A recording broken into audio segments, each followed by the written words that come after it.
Yo llevaba 9 años en esa empresa. 9 años construyendo el departamento de recursos humanos desde cero. 9 años resolviendo problemas, mediando conflictos, protegiendo tanto a los empleados como a la compañía. Y en una sola tarde de marzo, todo se derrumbó. Estaba sentada frente a 3 hombres en traje. El director general, el director financiero y el abogado corporativo. Todos me miraban como si yo fuera el problema. Como si yo hubiera hecho algo imperdonable. Necesitamos que retires la queja formal, dijo el director general sin rodeos. No hubo preámbulo. No hubo gracias por tu trabajo o entendemos tu posición. Solo esa frase, fría y directa. Sentí que el aire se volvía pesado. Había anticipado resistencia, sí. Había anticipado preguntas difíciles. Pero no esto. No esta presión tan descarada. La queja está fundamentada, respondí, manteniendo la voz firme aunque por dentro sentía que todo temblaba. Tengo testimonios de 3 empleadas. Tengo correos. Tengo un patrón de comportamiento documentado a lo largo de 6 meses. El abogado se inclinó hacia adelante, entrelazando los dedos sobre la mesa. Entendemos tu preocupación. Pero Ricardo es vicepresidente de ventas. Es una figura clave para esta empresa. Sus números son impecables. Y francamente, estas acusaciones podrían destruir su carrera sin que haya un proceso justo. Esa palabra. Acusaciones. Como si lo que yo había documentado fueran rumores de pasillo y no testimonios de mujeres que habían llorado en mi oficina. Mujeres que me habían confiado experiencias humillantes, comentarios inapropiados, situaciones incómodas que les habían hecho temer venir a trabajar. No son acusaciones, dije, sintiendo como la frustración comenzaba a filtrarse en mi voz. Es una denuncia formal basada en evidencia. Es mi trabajo como gerente de recursos humanos proteger a nuestros empleados. Y eso es exactamente lo que estoy haciendo. El director financiero, que hasta ese momento había estado en silencio, soltó un suspiro largo y cansado. Mira, todos sabemos que Ricardo puede ser intenso. Tiene una personalidad fuerte. Pero eso no es acoso. Es simplemente su estilo de liderazgo. Ahí estaba. La justificación. La minimización. Todo lo que yo había temido desde el momento en que decidí presentar esa queja. Su estilo de liderazgo incluye comentarios sobre el cuerpo de las empleadas, repliqué, sin alterarme. Incluye mensajes de texto fuera de horario laboral que no tienen nada que ver con trabajo. Incluye invitaciones a cenas 1 a 1 que las hacen sentir incómodas. Eso no es liderazgo. Eso es acoso. El silencio que siguió fue pesado. Los 3 hombres se miraron entre sí. Luego el director general habló, y su tono había cambiado. Ya no era una petición. Era una amenaza apenas velada. Antes de continuar, si estás aquí es porque te gustan las historias donde las acciones tienen consecuencias reales. Suscríbete ahora y activa la campanita para no perderte ninguna historia como esta. Vas a tener que elegir, entonces. O retiras la queja y todos seguimos adelante, o vas a poner a esta empresa en una posición muy difícil. Y vas a ponerte a ti misma en una posición muy difícil también. Sentí que algo se rompía dentro de mí. No era miedo. Era desilusión. Decepción profunda. Yo había dedicado casi una década de mi vida a esta compañía. Había trabajado fines de semana, había resuelto crisis, había construido políticas y procesos que nos protegían legal y éticamente. Y ahora me estaban pidiendo que traicionara todo eso. Que traicionara a esas 3 mujeres que habían confiado en mí. No voy a retirar la queja, dije finalmente. Mi voz sonaba tranquila, pero había una firmeza en ella que sorprendió incluso a mí misma. El director general asintió lentamente, como si hubiera esperado esa respuesta pero lamentara escucharla. Entonces quizás sea momento de que consideres si este sigue siendo el lugar adecuado para ti. Y ahí estaba. El ultimátum real. Renuncia o te hacemos la vida imposible. Salí de esa sala y caminé directamente a mi oficina. Cerré la puerta, me senté en mi escritorio y miré alrededor. Las carpetas perfectamente organizadas, las fotos de eventos corporativos en la pared, la planta que mi equipo me había regalado por mi 8º aniversario. Todo eso que había construido con tanto esfuerzo. Y supe que había terminado. La gente cree que recursos humanos es solo contratar personal y organizar el festejo de fin de año. Creen que es un trabajo administrativo, de papeles y formularios. Y sí, hay parte de eso. Pero lo que nadie ve es todo lo demás. Todo lo invisible que mantiene a una empresa funcionando sin que nadie se dé cuenta. Cuando llegué a esa compañía, éramos 30 empleados. Yo era la primera persona de recursos humanos que contrataban. Antes de mí, el director general hacía las entrevistas cuando tenía tiempo, los contratos los redactaba un abogado externo que cobraba por hora, y los conflictos se resolvían. Bueno, no se resolvían. La gente simplemente renunciaba. Construí el departamento desde cero. Diseñé el proceso de contratación completo. Creé las descripciones de puesto. Establecí las bandas salariales para que hubiera equidad. Implementé evaluaciones de desempeño. Desarrollé el manual del empleado. Negocié el seguro médico grupal que nos ahorraba miles de dólares al año. Organicé las capacitaciones de cumplimiento legal que nos protegían de demandas. Cuando alguien tenía un problema personal que afectaba su trabajo, yo era quien los escuchaba y buscaba soluciones. Cuando había conflictos entre departamentos, yo mediaba. Cuando teníamos que despedir a alguien por bajo desempeño, yo me aseguraba de que el proceso fuera justo y estuviera documentado para que la empresa no terminara en corte. En 9 años, la compañía creció de 30 a 200 empleados. Y la rotación de personal era del 15%, cuando el promedio de la industria era del 30%. Eso no era casualidad. Era el resultado de crear una cultura donde la gente se sentía valorada y escuchada. Donde había procesos claros y justos. Donde sabían que si tenían un problema, había alguien que los iba a escuchar de verdad. Pero nada de eso importaba ahora. Porque había cometido el error de creer que mi trabajo era proteger a todos los empleados. Incluso cuando el acosador era alguien poderoso. Ricardo había llegado 3 años atrás. Venía de una empresa más grande, con un currículum impresionante y una red de contactos que prometía abrir puertas. Y cumplió. Sus números de ventas eran extraordinarios. Cerraba contratos que parecían imposibles. Se convirtió rápidamente en el favorito de la dirección. Pero yo empecé a notar cosas. Primero fue Andrea. Vino a mi oficina un día, cerró la puerta y se sentó con las manos temblando. Me contó que Ricardo le había comentado en una reunión, delante de otros, que ese vestido le quedaba muy bien, especialmente cuando se agachaba. Todos se habían reído incómodos. Ella había fingido que no le molestaba, pero se había sentido humillada. Le dije que lo documentara. Que anotara la fecha, el lugar, quién más estaba presente. Que me enviara un correo con esa información. Luego fue Melissa. Ricardo le enviaba mensajes de texto los fines de semana. Al principio eran sobre trabajo, pero luego empezaron a ser más personales. Comentarios sobre su foto de perfil. Preguntas sobre sus planes. Invitaciones a discutir el proyecto durante una cena, solo ellos dos. Ella se sentía incómoda pero no sabía cómo decir que no sin poner en riesgo su trabajo. Y finalmente Patricia. Ella era nueva, llevaba apenas 4 meses. Ricardo la había llamado a su oficina un viernes por la tarde, cuando ya casi no había nadie. Cerró la puerta. Le habló de lo talentosa que era, de cómo él podía ayudarla a crecer en su carrera. Y luego, mientras hablaba, se acercó demasiado. Puso su mano en su hombro. Ella sintió pánico. Logró salir con alguna excusa, pero desde ese día evitaba estar a solas con él. Cada una de estas mujeres había venido a mí por separado. No se conocían bien entre ellas. Pero el patrón era claro. Demasiado claro como para ignorarlo. Así que hice mi trabajo. Documenté todo. Pedí que me enviaran correos formales con sus testimonios. Verifiqué las fechas y los lugares.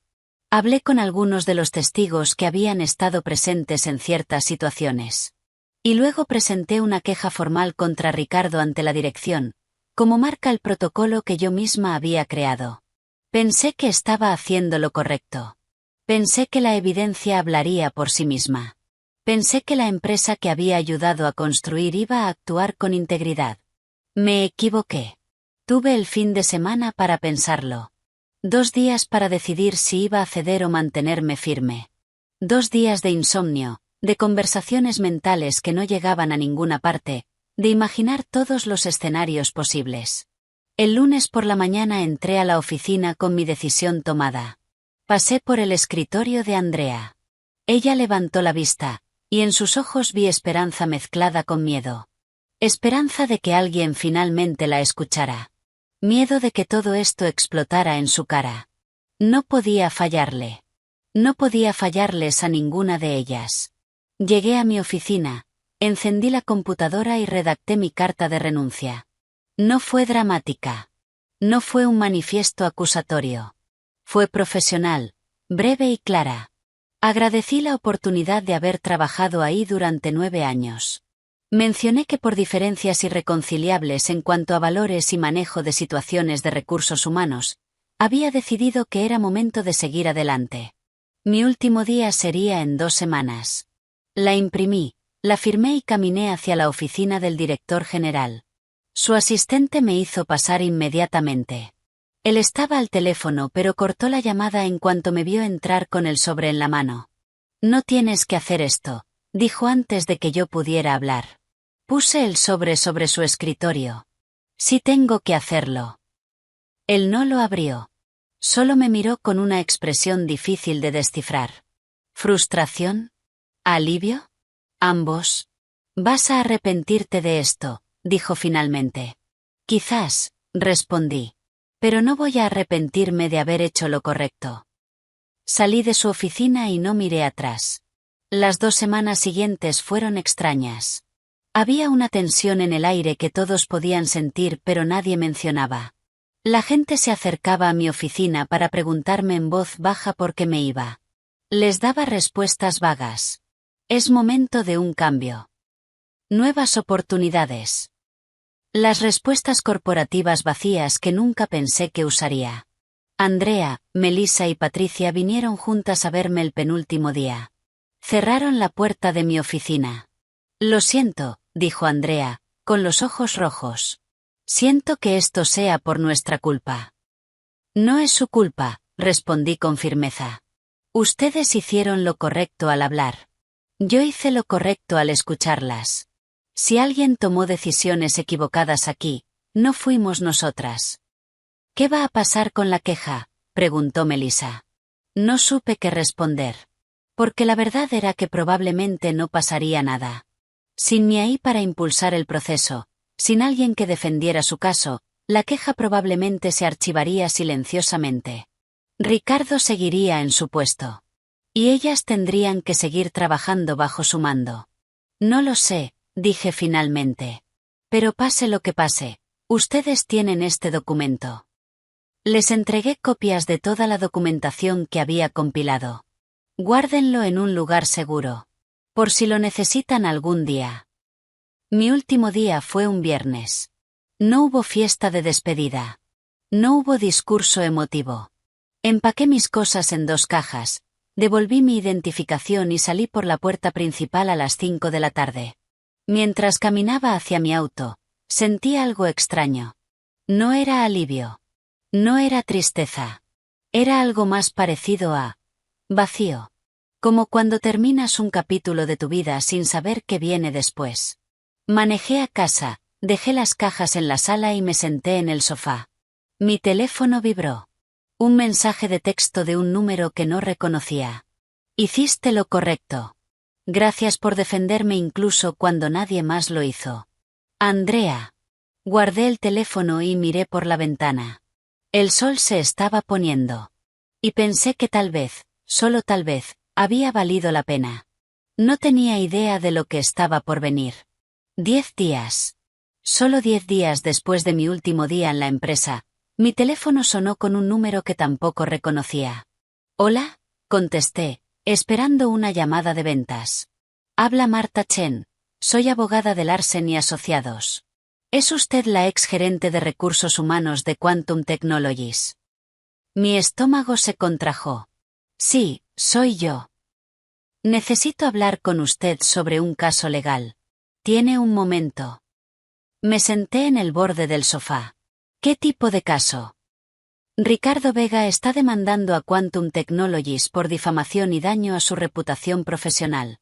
Y su nombre aparece en los documentos del caso. El mundo se detuvo por un segundo. Ricardo está demandando a la empresa. Así es. Alega que la compañía permitió que se esparcieran rumores falsos sobre él. Que su reputación fue dañada sin evidencia sólida. Y curiosamente, una de sus piezas clave de evidencia es que usted, la gerente de recursos humanos que presentó la queja inicial, renunció días después. Él argumenta que eso demuestra que usted sabía que las acusaciones eran falsas y no podía sostenerlas. Por eso se fue. Me quedé sin palabras. La jugada era brillante en su cinismo. Había tomado mi renuncia ética y la había convertido en evidencia de su inocencia. Había manipulado mi integridad para transformarla en su defensa. Necesito que entienda algo, dije, sintiendo como la rabia empezaba a hervir en mi pecho. Yo renuncié porque la dirección de la empresa me presionó para retirar una queja legítima. No renuncié porque la queja fuera falsa. Lo sé, dijo Marta. Por eso la estoy llamando. Necesitamos su testimonio.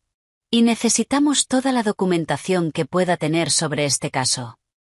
Pasé las siguientes semanas reconstruyendo todo. Busqué en mis correos personales donde había enviado copias de documentos importantes, por si acaso. Recuperé mensajes. Revisé mis notas. Y sobre todo, me preparé mentalmente para lo que venía. Porque esto ya no era solo sobre un caso de acoso laboral. Esto se había convertido en una batalla legal multimillonaria donde yo iba a tener que pararme frente a un juez y contar mi verdad contra uno de los mejores abogados corporativos que el dinero podía pagar. La demanda de Ricardo era por $2.100.000. Alegaba daño a su reputación, pérdida de oportunidades profesionales futuras y estrés emocional.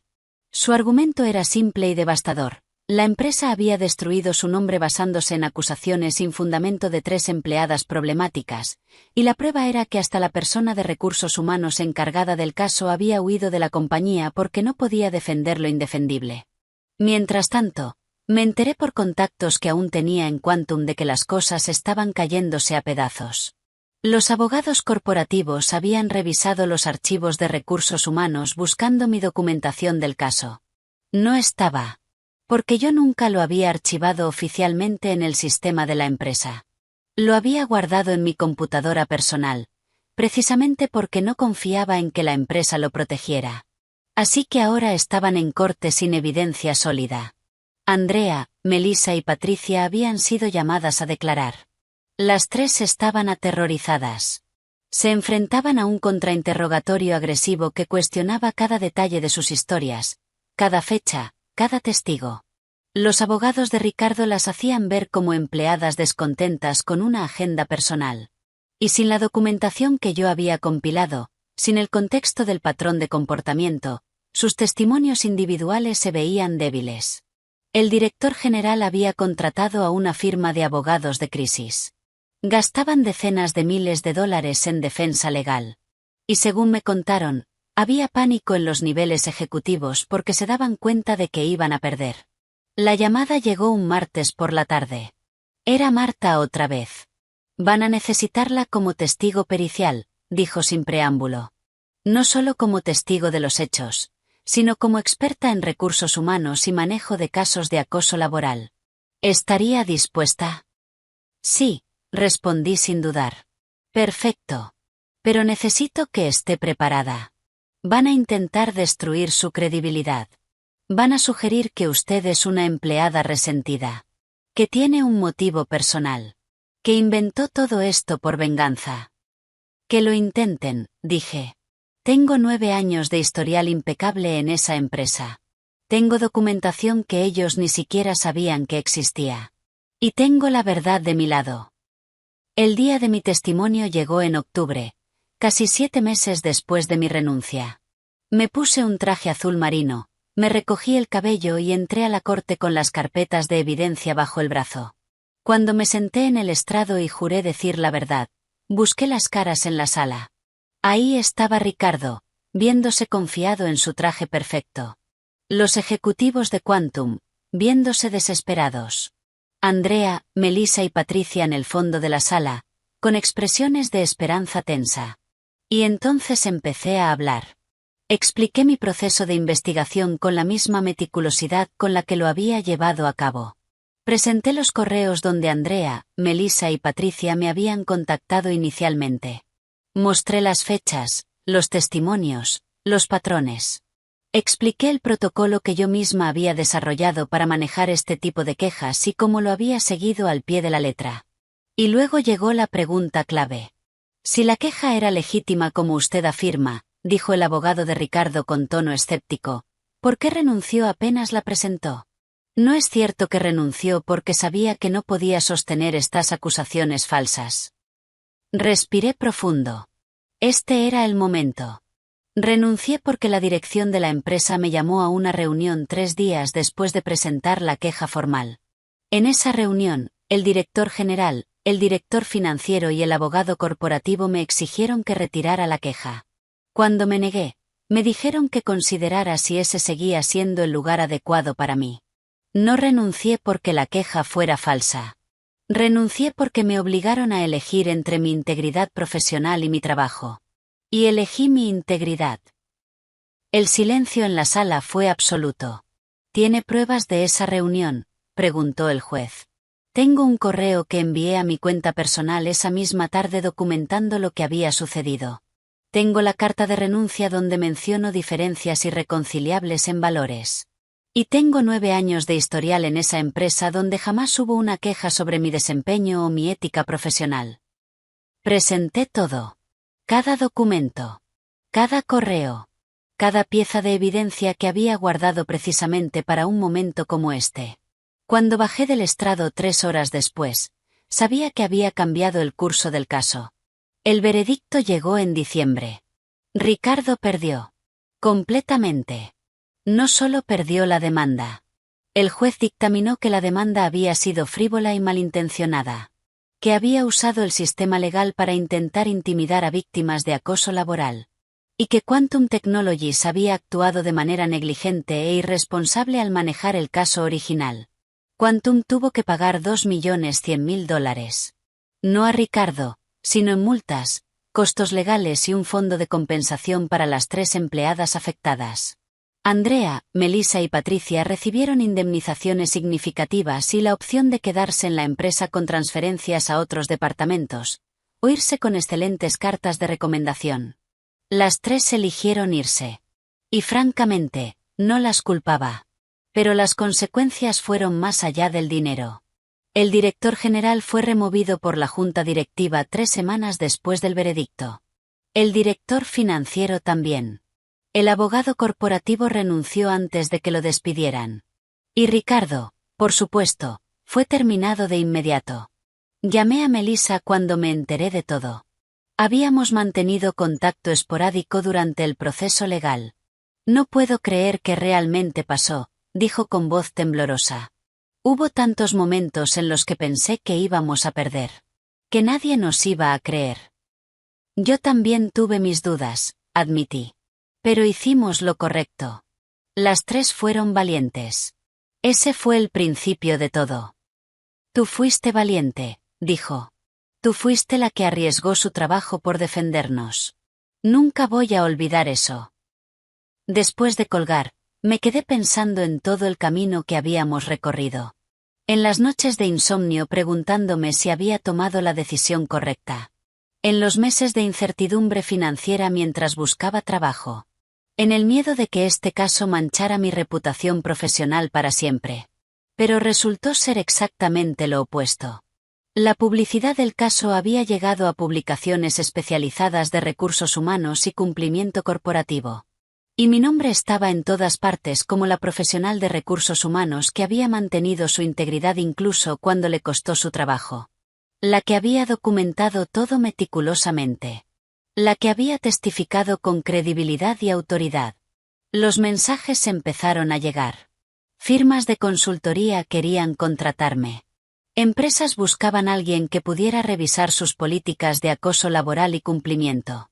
Bufetes de abogados necesitaban testigos periciales en casos similares. Elegí trabajar como consultora independiente en cumplimiento de recursos humanos. Ayudo a empresas a desarrollar protocolos robustos para prevenir y manejar casos de acoso y discriminación. Capacito a gerentes sobre cómo reconocer señales de alerta. Reviso investigaciones internas para asegurar que sean exhaustivas e imparciales. Y sí, también sirvo como testigo perita en casos legales cuando es necesario. El trabajo es diferente. Ya no tengo una oficina fija. Ya no conozco a cada empleado por su nombre. Ya no organizo las fiestas de fin de año. Pero ayudo a crear lugares de trabajo más seguros. Ayudo a que las víctimas sean escuchadas. Ayudo a que las empresas entiendan que proteger a sus empleados no es solo lo correcto éticamente, sino también lo más inteligente desde el punto de vista legal y financiero. Hace unas semanas recibí un correo de Andrea. Ahora trabaja en una empresa de tecnología más pequeña, en un ambiente completamente diferente. Me escribió para contarme que había sido promovida a gerente de su departamento. Y que cuando su nueva empresa le pidió referencias, yo había sido la primera persona que mencionó. Nunca pensé que volvería a confiar en un lugar de trabajo, escribió. Pero estoy en un lugar donde me siento segura. Donde me siento valorada. Y mucho de eso es porque aprendí de ti lo que significa realmente defender lo correcto, cueste lo que cueste. Imprimí ese correo y lo guardé en un folder especial. Junto con una copia del veredicto del caso. Junto con las notas de agradecimiento que Melissa y Patricia me enviaron después de todo. A veces todavía pienso en ese día en la sala de conferencias. Cuando 3 hombres en traje me dijeron que eligiera entre mi trabajo y mi integridad. Y me pregunto qué habría pasado si hubiera elegido diferente. Si hubiera retirado la queja. Si hubiera dejado que Ricardo siguiera con su comportamiento. Probablemente seguiría en ese trabajo. Probablemente seguiría en esa oficina cómoda con mi planta y mis carpetas organizadas. Pero no podría verme al espejo de la misma manera. El precio de hacer lo correcto fue alto. Perdí un trabajo que amaba. Pasé meses de incertidumbre. Tuve que enfrentar interrogatorios duros y ataques a mi credibilidad. Pero gané algo que nadie puede quitarme. Gané la certeza de que cuando enfrenté el momento más difícil de mi carrera, no me eché para atrás. No sacrifiqué mis valores por conveniencia. No abandoné a las personas que dependían de mí. Y esa certeza vale más que cualquier puesto o salario. A veces los estudiantes de recursos humanos me preguntan qué harían si enfrentan una situación similar. Si vale la pena arriesgarlo todo por defender lo correcto cuando el sistema parece estar en tu contra. Y mi respuesta siempre es la misma. Si vale la pena. No porque sea fácil. No porque vayas a ganar siempre. Sino porque algunas batallas tienes que pelearlas simplemente porque son las correctas. Porque hay personas que dependen de ti. Porque tu integridad no es negociable. Perdí un trabajo. Pero gané algo mucho más valioso. Gané la capacidad de dormir tranquila por las noches. Y eso, descubrí, no tiene precio. Si esta historia resonó contigo, dale like, suscríbete y compártela con alguien que necesite escucharla. Todos hemos estado en lugares donde no nos valoraron. Déjame un comentario. ¿Alguna vez te infravaloraron en un trabajo? ¿Qué pasó después? Tu historia también importa.